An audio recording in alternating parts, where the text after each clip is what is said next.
आज हम व्याकरण की कक्षा में भाषा, लिपि और व्याकरण के बारे में जानेंगे। सबसे पहले भाषा का जन्म कहाँ से हुआ? तो हम जानते हैं कि भाषा का जन्म संस्कृत की भाष धातु से हुआ है, जिसका अर्थ है बोलना या कहना। जब हम अपने विचार बोलकर या लिखकर प्रकट करते हैं या दूसरों के विचार इसी प्रकार से जानने का प्रयास करते हैं, तब भाषा का जन्म होता है। अर्थात हम भाषा की परिभाषा दे सकते हैं कि मन के भाव बोलकर या लिखकर प्रकट करने का साधन ही भाषा कहलाती है। बोलने और लिखने के आधार पर भाषा के दो रूप हैं, मौखिक और लिखित। पहली, मौखिक भाषा। जब हम अपने भावों या विचारों को बोलकर प्रकट करते हैं या उन्हें बोलकर प्रकट किया जाता है, तब भाषा का रूप मौखिक होता है। यह भाषा का प्राचीनतम और मौलिक रूप है, जिसे हम वास्तविक रूप भी कहते हैं। दूसरा, लिखित भाषा। जब मनुष्य अपने भावों व विचारों को लिखकर प्रकट करता है, तब वह भाषा का लिखित रूप होता है। भाषा का यह रूप कृत्रिम है, यह सीखने पर ही आता है। इसे भाषा का स्थायी रूप भी कहते हैं। मानव ने ही इसे अलग अलग तरीकों से लिखकर इसे स्थायी रूप प्रदान किया है। हम जानते हैं कि भारत में विभिन्न भाषाएं बोली जाती है।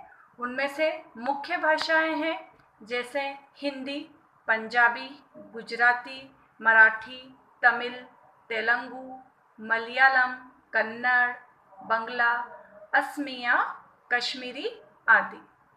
हम जानते हैं कि हमारे देश की राष्ट्रभाषा हिंदी है और इसीलिए प्रतिवर्ष 14 सितंबर को हम हिंदी दिवस मनाते हैं। इसके बाद हम आते हैं बोली पर। भाषा के क्षेत्रीय रूप को बोली कहा जाता है। इसका क्षेत्र भाषा की अपेक्षा सीमित होता है। भाषाओं में साहित्य की रचना की जाती है और भाषाओं में जो साहित्य रचना होती है वह हमें लिखित रूप में उपलब्ध हो जाती है, परंतु बोलियों का साहित्य लिखित न होकर मौखिक होता है।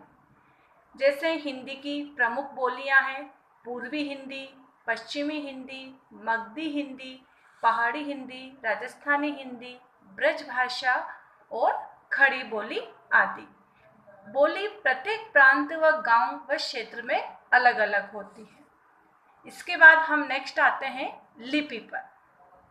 लिपि का अर्थ है लिखने की विधि या ढंग, अर्थात भाषा को लिखने का तरीका या ढंग लिपि कहलाता है।